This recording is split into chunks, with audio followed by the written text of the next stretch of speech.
Good morning, everyone. As we have already started our second lesson of geography, that is physical features of India.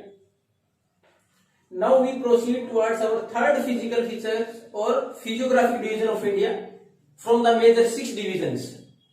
First we have discussed, the first one was the Himalayan mountains, the second one was the northern plains. Now we move towards our third, that is the peninsular plateau, प्रायद्वीपीय पठार, हिंदी में अगर आपने इसको पढ़ा है तो इसमें हमारे पास सबसे ओल्डेस्ट लैंड मास में इसको count, it is one of the oldest land mass of the world, not only India, ये प्राचीन भूभाग में से एक है।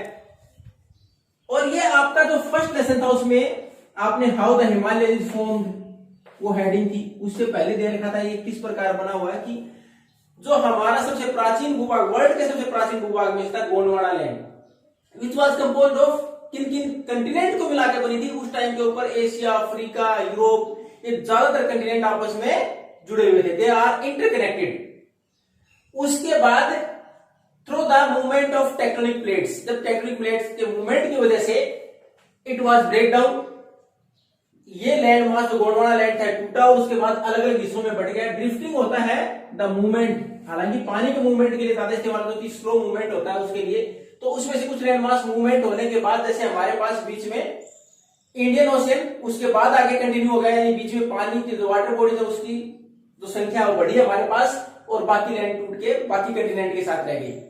उसी में से हमारे पास जो हिस्सा होता है वो था गोंडवाना लैंड। गोंडवाना लैंड का कौन सा हिस्सा? पेनिनसुलर प्लेटू, जो हमारा पठारी इलाका है केवल हमारे पास रहा वो। ये किसकी वजह से? आप जो ज्योग्राफी का फर्स्ट लेसन था उसमें आपने पढ़ा था कि किस प्रकार पहले गोंडवाना लैंड जो कि कई कंटिनेंट को, 3 से 4 कंटिनेंट को मिला के सिंगल लैंड मास था, उसके बाद टेक्टोनिक प्लेट्स मूवमेंट की वजह से वो ब्रेक डाउन हुआ, उसके बाद जो ओल्डेस्ट लैंड मास का हिस्सा हमारे पास रहा वो था पेनिनसुलर प्लेटू। अब इस पेनिनसुलर प्लेटू में एक तो आपने जितना भी प्लेटूज का पार्ट पढ़ा है उसमें प्लेटूज के लिए वर्ड होता है यूज टेबल लैंड। अब टेबल जैसे आप देखते हो जमीन से ऊपर उठा हुआ और उसके बाद ऊपर का जो बेस है बिल्कुल फ्लैट, उसी प्रकार प्लेटू क्या होते हैं?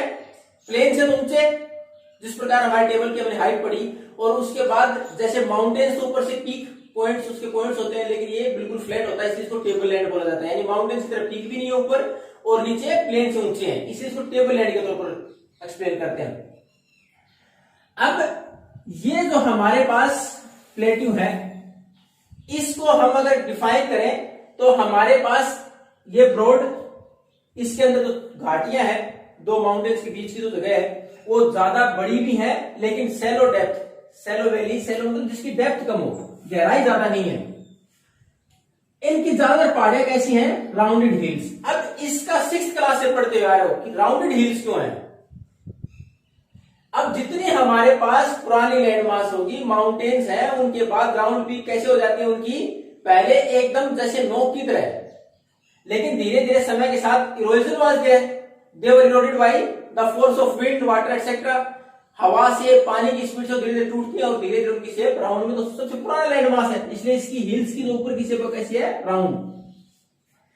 अब इसको हम पेनिनसुलर प्लेटू को महत्वपूर्ण तरीके से और for important division We have divided it into 2 parts, 2 भागों में बांटा हुआ है, एक तो सेंट्रल हाईलैंड और दूसरा डेक्कन प्लेट्यू। अब इसकी बाउंड्री की बात करें तो सेंट्रल हाईलैंड और डेक्कन प्लेट्यू की अगर हम बाउंड्री की बात करें रिवर के अनुसार, demarcation of the boundaries through rivers, then Narmada river, the north part of Narmada river और above Narmada river in the north direction, that is central highland. अगर नर्मदा रिवर से, अगर आप मैप में देखोगे रिवर्स भी दे रखी है और माउंटेन्स रेंजेस भी दे रखी है, आपकी 2 मैप डाल रखे हैं इस बुक में, उसमें आप देखोगे नर्मदा रिवर है गुजरात और मध्य प्रदेश तक उसको दिखा रखा है, अमरकंटक हिल से उसका ओरिजिनेशन है, उसके ऊपर नॉर्थ का जो हिस्सा है वो हमारा सेंट्रल हाईलैंड, और उसके बाद उसके साउथ का जो हिस्सा है वो हमारा है डेक्कन प्लेट्यू। लेकिन इसके साथ साथ अगर हम रिवर्स को बाउंड्री न मान के और थोड़ा सा और माउंटेन रेंजेस की बात करें तो ये थोड़ा सा नर्मदा रिवर से नीचे आ जाती है, ये जो थोड़ा सा इसका एक्सटेंशन साउथ नीचे की साइड की बात करें, कौन सी? सेंट्रल हाईलैंड की, तो विंध्याचल पर्वत श्रृंखला और सतपुड़ा, इनके साथ यहां तक इसकी बाउंड्री है। सेंट्रल हाईलैंड की। अब इसका थोड़ा सा और एक्सटेंशन हम नॉर्थ वेस्ट की तरफ चले जाएं, ये महत्वपूर्ण जो हमारा एरिया कवर करता है, तो आप देखो कि राजस्थान मध्य प्रदेश के बीच में अगर आप माउंटेन रेंज देखो मालवा प्लेटू लिखा हो, उसका हिस्सा भी कवर करता है सेंट्रल हाईलैंड। और इसका थोड़ा और एक्सटेंशन अगर नॉर्थ वेस्ट यानी राजस्थान नॉर्थ वेस्ट में आता है देश के, उधर अगर आप और मूव करेंगे तो कौन सी पर्वत श्रृंखला मिलेगी आपको, अरावली। और उससे थोड़ा सा और आगे वेस्ट में चले जाएंगे, then the arid region of Rajasthan, जो मरुस्थलीय इलाका है, डेजर्ट रीजन है, वो आगे आ जाएगा। तो हमारे पास पेनिनसुलर प्लेटू सबसे ओल्डेस्ट लैंड मास, ये किससे बना, जो पहले एक गोंडवाना लैंड के नाम से 3 से 4 कंटिनेंट कंबाइंड थे लैंड मास में, उससे अलग होने के बाद बना। इसमें जो घाटियां हैं, जो वैलीज है, वो चौड़ी तो है लेकिन उनकी डेप्थ ज्यादा नहीं है, सेलो डेप्थ है। ज्यादातर पहाड़ियां राउंडेड है। राउंडेड होने का कारण मैंने बताया 6th में हम पढ़ते हैं कि किस प्रकार समय के साथ इरोजन की वजह से ये धीरे धीरे इनके ऊपर की शेप और राउंड शेप ले लेती है। तो पुराना लैंड मास है तो राउंड शेप में है। अब इसके दो डिवीजन कौन कौन से, सेंट्रल हाईलैंड और डेक्कन प्लेटू। तो central highland north of Narmada river, Narmada river उसको बाउंड्री मानते, रिवर डिमार्केशन अगर माने तो, रिवर को बाउंड्री माने तो नर्मदा रिवर के ऊपर का हिस्सा। अगर हम माउंटेन रेंजेस को माने तो सतपुड़ा और विंध्याचल रेंज। और अगर नॉर्थ में और नॉर्थ वेस्ट की तरफ चले जाए तो अरावली। अरावली से और फर्दर थोड़ा आगे बढ़े तो हमारे पास क्या आ जाएगा, डेजर्ट ऑफ राजस्थान। अब हमारे पास इसकी जो महत्वपूर्ण नदियां हैं, the major river of the central islands are Chambal, Sindh, Betwa, Ken. और इनका फ्लो कैसा है, ये किस प्रकार मूव करती हैं, ये है साउथ वेस्ट से नॉर्थ ईस्ट की तरफ। अब साउथ वेस्ट कौन सा हिस्सा है, अगर महाराष्ट्र से लेके और नीचे केरल तक जाए साउथ वेस्ट। नॉर्थ वेस्ट कौन सा, राजस्थान ऊपर का हिस्सा, साउथ वेस्ट। वहां से इनका मूवमेंट किस प्रकार का है, इनका मूवमेंट है नॉर्थ ईस्ट की तरफ, नॉर्थ ईस्ट की तरफ। इसका मतलब नॉर्थ ईस्ट हमारे कौन से मेजर, जैसे आप मेघालय, मणिपुर, नागालैंड, मिजोरम, सिक्किम, ये तो पढ़ते हुए हमारा नॉर्थ ईस्ट है, इस तरफ मूवमेंट है। तो ये किस चीज को दर्शाता है, पानी का मूवमेंट किस चीज को दर्शाता है, स्लोप को दर्शाता है। यानी पानी अगर आप कहीं भी डालें तो किस साइड जाएगा, जहां ढलान है, जहां स्लोप है। तो ये हमारे इस प्लेटू के स्लोप को दर्शाता है कि स्लोप पर किस साइड से ऊंचा है और किस साइड नीचा है। यानी साउथ वेस्ट से नॉर्थ ईस्ट की तरफ इसका ढलान है। तो ये थी इसकी मेजर रिवर्स और इनका मूवमेंट। अब इसकी अगर आगे बात करें तो ये ज्यादातर हमारे यहाँ वाइड इन द वेस्ट। इसकी अगर चौड़ाई की बात करें, पश्चिम साइड में थोड़ा सी इसकी चौड़ाई ज्यादा है और ईस्टवर्ड इसका है और नैरोवर, थोड़ा सा संकीर्ण, उससे कम है। और इसका थोड़ा और ईस्टवर्ड एक्सटेंशन, ईस्टवर्ड, और हम ईस्ट की तरफ बढ़ जाएं, यानी जो हमारा मेघालय, मणिपुर, नागालैंड, मिजोरम वाला जो बेल्ट है उसकी साइड और आगे बढ़े तो इसका लोकल नाम है, उधर जो एरिया पड़ता है उसका लोकल नाम है बुंदेलखंड। और इसकी बाउंड्री अगर बात करें तो छोटा नागपुर रीजन है, which is rich in mineral resources. बहुत बार पढ़ते हो हमारे देश में मिनरल रिसोर्सेज की बात, सबसे ज्यादा मिनरल्स कहां पाए जाते हैं, छोटा नागपुर रीजन में। वहां इसकी बाउंड्री की बात करें तो और थोड़ा ईस्टवर्ड है, वहां छोटा नागपुर रीजन तक इसका एक्सटेंशन है। और उसकी बाउंड्री अगर रिवर के अनुसार देखें तो दामोदर वैली तक इसका विस्तार है, यानी दामोदर रिवर तक इसका विस्तार है। तो ये था पेनिनसुलर प्लेटू, इसके डिवीजन। अब हम इसका दूसरा पार्ट पढ़ेंगे, कौन सा है, डेक्कन प्लेटू। अब ये तो था पेनिनसुलर प्लेटू का फर्स्ट, सेंट्रल हाईलैंड, और अब नेक्स्ट डेक्कन प्लेटू।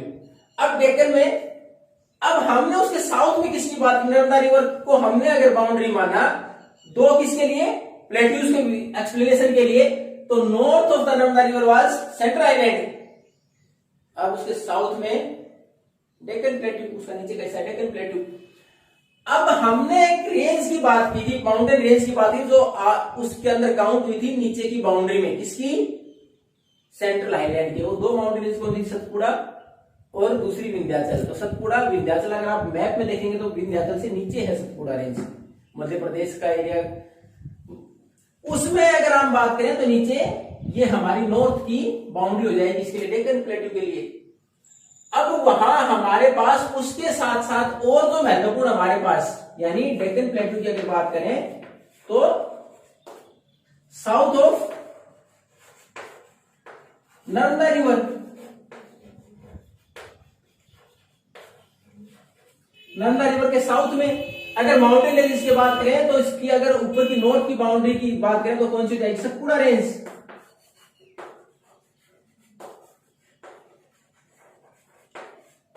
ये इसकी नॉर्थ है, ऊपर की बाउंड्री होगी हमारे डेक्कन प्लेटू की।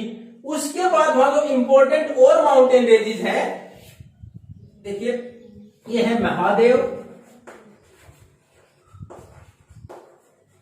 ये माउंटेन रेंजेस के नाम है, महादेव, कैमूर, क्योंकि उस साइड हो सकता है विजिबल ना हो, साफ दिखाई नहीं दे रहा हो आपको, मैकाल, ये डेक्कन प्लेट्यू में माउंटेन रेंजेस के नाम है। और ये विस्तार की साइड है ईस्टर्न साइड, अगर उससे ईस्ट की बात करें, बाउंड्रीज की बात करें, अगर उसके ईस्ट के विस्तार की बात करें।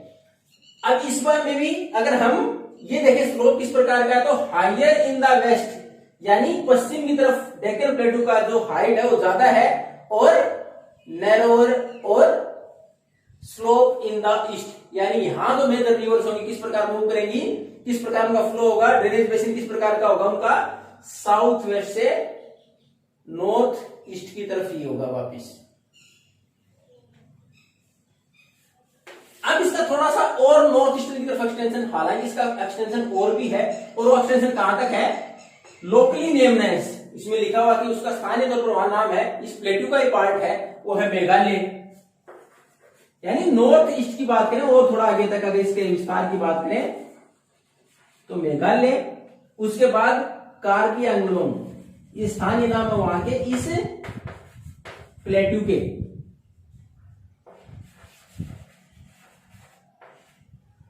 उसके बाद नॉर्थ काछार,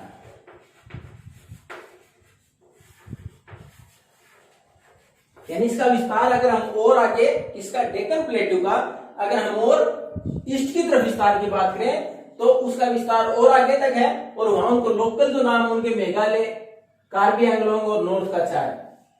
अब इसकी हिल्स रेंजेस की बात करें तो वेस्ट टू ईस्ट किसकी, इस रीजन में, ये जो रीजन हमने पढ़ा इस रीजन में, तो लोकल नाम है प्लेट्यू के, इस रीजन की अगर हिल्स की बात करें तो हमने महत्वपूर्ण हिल्स पढ़ी थी, गारो, खासी, जैंथा।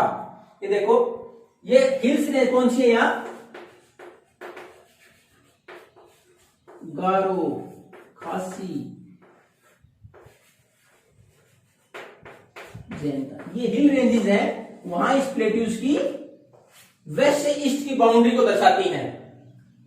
अब हमारे पास डेक्कन प्लेट्यूज की अगर ईस्ट और वेस्ट में और खासकर साउथ ईस्ट और साउथ वेस्ट की बात करें तो उसमें बाउंड्रीज कौन सी है, उसमें हमारे पास आते हैं in the waste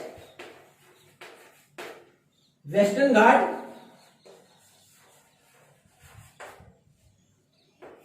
and in the east eastern घाट।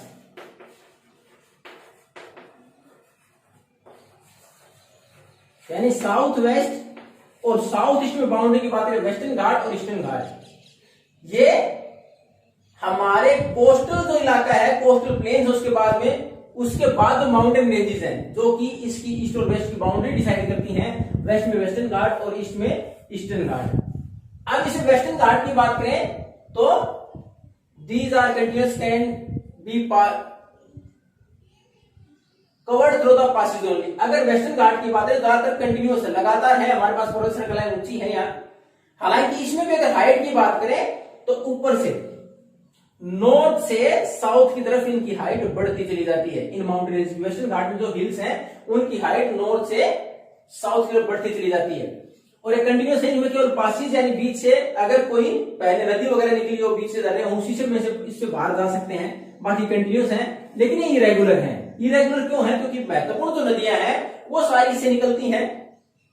ज्यादातर भारत की नदियां कैसी हैं, ईस्ट फ्लोइंग हैं, ईस्ट फ्लोइंग है हमारी ज्यादातर नदियां। महत्वपूर्ण वेस्ट फ्लोइंग रिवर्स अगले लेसन में आ जाएगा ड्रेनेज में। हमारी महत्वपूर्ण अगर वेस्ट फ्लोइंग की बात करें तो नर्मदा तापी मेजर रिवर है, बाकी ज्यादातर हमारी ईस्ट फ्लोइंग है। ईस्ट फ्लोइंग रिवर्स है तो उनको निकलने के लिए रास्ता चाहिए। ईस्ट में हमारी बाउंड्री कौन सी, ईस्टर्न घाट जो पर्वत श्रृंखला है उसके पीछे डिसकंटिन्यूअस, यानी नदियों की जगह जगह निकलने की जगह है वहां।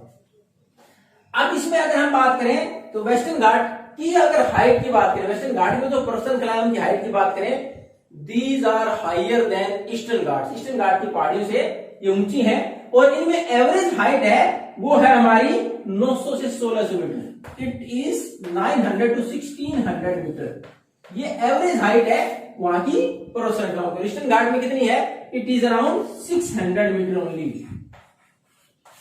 ईस्टर्न घाट में 600 मीटर है केवल। अब इनमें सबसे महत्वपूर्ण जो पर्वत श्रृंखलाएं हैं, हाईएस्ट पीक जो है यहाँ की, या वेस्टर्न घाट की कौन सी है? अनायमुदी,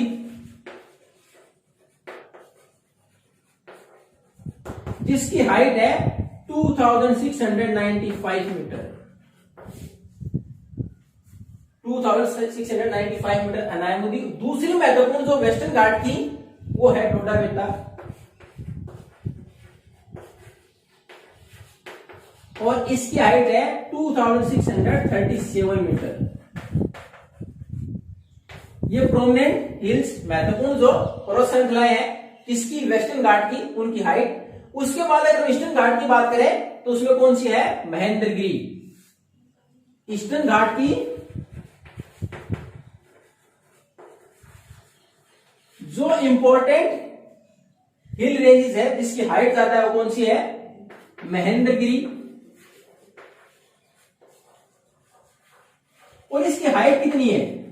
इसकी है 1501 मीटर। ये हमारे दो जो अलग अलग हमने इस प्लेट्यूज के पार्ट पढ़े थे, और इस प्लेट्यू में सबसे इंपॉर्टेंट जो पार्ट अब आगे हम पढ़ेंगे, सबसे इंपॉर्टेंट उसमें है ये, यहां कौन सी सोइल पाई जाती है? Black soil. कौन सी मेजर उसकी रॉक थी? पेरेंट रॉक कौन सी थी? वो थी बासाल्ट।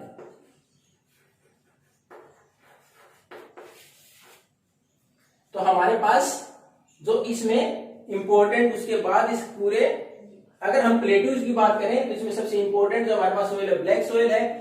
कौन सी पेरेंट रॉक से बनी थी? बासाल्ट से बनी हुई है, और ये ज्यादातर इग्नियस और मेटामॉर्फिक रॉक्स का रूप है। और इग्नियस रॉक्स, बासाल्ट आपने पढ़ा था, अगर 6th 7th को क्लास को आपने, खासकर 7th क्लास में रॉक्स अगर आपने पढ़ी तो उसमें पढ़ा था इंट्रूजिव इग्नियस रॉक्स, उसका एक एग्जांपल है बासाल्ट, यानी इग्नियस रॉक्स से बनी हुई है ये। और ये सबसे उपयुक्त किसके लिए है?